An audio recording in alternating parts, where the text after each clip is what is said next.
Chicken জাল fry, এটার নাম শুনে নিশ্চয়ই অবাক হচ্ছেন যে চিকেন জাল ফ্রাই হয় এবার। আমরাও আগে শুনলে অবাক হতাম, এখন রান্না করে খেয়ে বুঝলাম চিকেন জাল ফ্রাইটা আসলে কীরকম।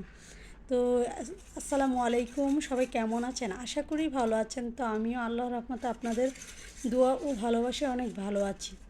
তো খুব ইচ্ছে করছিল একদম ঝাল ঝাল করে একটু চিকেন, অন্যরকমভাবে একটু চিকেন খাই, চিকেন জাল ফ্রাই করে খাই। তো যাই যা ইচ্ছা তাই করে নিলাম। তো প্রথমে একটি প্যানে আমি পরিমাণ মতো পেঁয়াজ দিয়ে একটু বেরেস্তা বানিয়ে নিলাম, বানিয়ে বেরেস্তাগুলোকে উঠিয়ে তো আমি ওই প্যানেই দিয়ে দিলাম চিকেনগুলো। আমি অর্ধেক চিকেন, একটা মুরগি অর্ধেক চিকেন ছোটো ছোটো টুকরা করে ছোটো ছোটো পিসেস করে নিয়েছি আর কি। নিয়ে আমি প্যানে দিয়ে দিলাম তেলে, গরম পেঁয়াজ বেরেস্তা তেলে। তো ওই প্যানে আমি কিছুটা চিকেনের সাথে কিছুটা লবণ আর মরিচের গুঁড়া দিয়ে দিলাম, দিয়ে চিকেনটাকে কিছুক্ষণ ভেজে নেব। একদম একটু এত ড্রাই করব না, একটু সফট সফট থাকবে কিন্তু ভেজে নেব।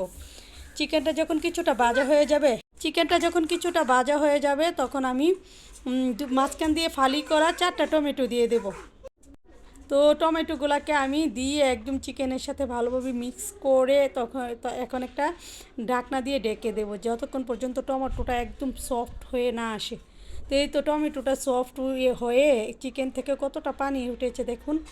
তো এই পানিটার সাথে আমি সব মশলা টমেটোটাকে একদম গালিয়ে নেব, খোসাগুলো ফেলে। টমেটোগুলো একদম সিদ্ধ হয়ে গেছে, যেহেতু সিজনালি টমেটো সিদ্ধ হতে সময় লাগে না।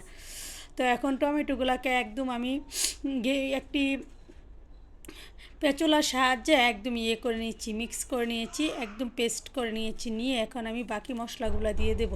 তো দিয়ে দিলাম আদা রসুন বাটা, লবণ, তারপর দিয়ে দেব মরিচ গুঁড়া, বেশ অনেকটা মরিচ গুঁড়া দিয়ে দিলাম। আর মরিচ গুঁড়াটা অনেক ঝাল ছিল, একটু স্পাইসি করে আমি চিকেনটাকে খাবো। তো দিয়ে দিলাম জিরা গুঁড়া, গরম মশলা গুঁড়া, দিয়ে দিলাম পেঁয়াজ বেরেস্তা দিয়ে আমি সুন্দর করে একটু কষা কষা করে নেব চিকেনটাকে। যত ভালোভাবে কষাবেন চিকেনটার স্বাদ ততই মজা লাগবে।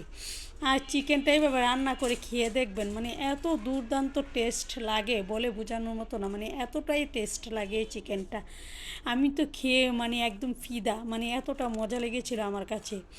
তো চিকেনটাকে একদম নেড়ে চেড়ে বারবার নেড়ে চেড়ে আমি 4-5টা কাঁচামরিচ দিয়ে দিলাম, একটু মুখটা ভেঙে 3টা কাঁচামরিচ দিয়ে দিলাম, দিয়ে আবারও কিছুটা কষিয়ে নিলাম কিছুক্ষণ।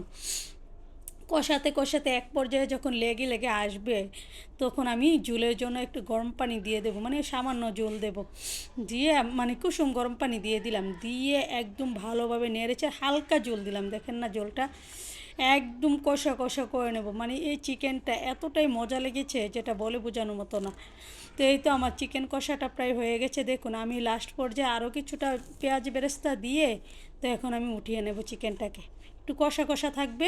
তো আমি ভাতের সাথে সার্ভ করে নিলাম চিকেনটা। দেখুন কালারটা কতটা সুন্দর এসেছে, আর খেতে এতটাই মজা লেগেছিল যেটা আমি বলে বোঝাতে পারবো না। তো আমি চিকেন কষাটা দিয়ে খুব মজা করে খেয়ে নিচ্ছিলাম, মানে এত মজা লেগেছিল। আমি রান্না করার সাথে সাথেই একবার ভাত খেয়েছিলাম, আবার রান্না করে আবারও কিছুটা ভাত খেয়ে নিলাম। তো আল্লাহ হাফেজ, আসসালামু আলাইকুম।